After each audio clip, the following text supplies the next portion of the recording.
sa'king nilalamig na damdamin. Tayong dalawa ay pinagtagpo ng tamang pagkakataon. Hindi maitatanggi na ikaw tanging tiyak.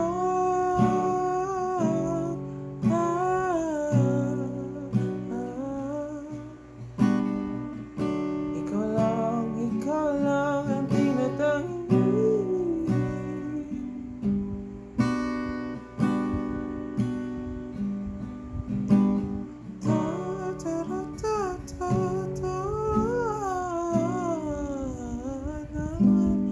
Dito ka lang.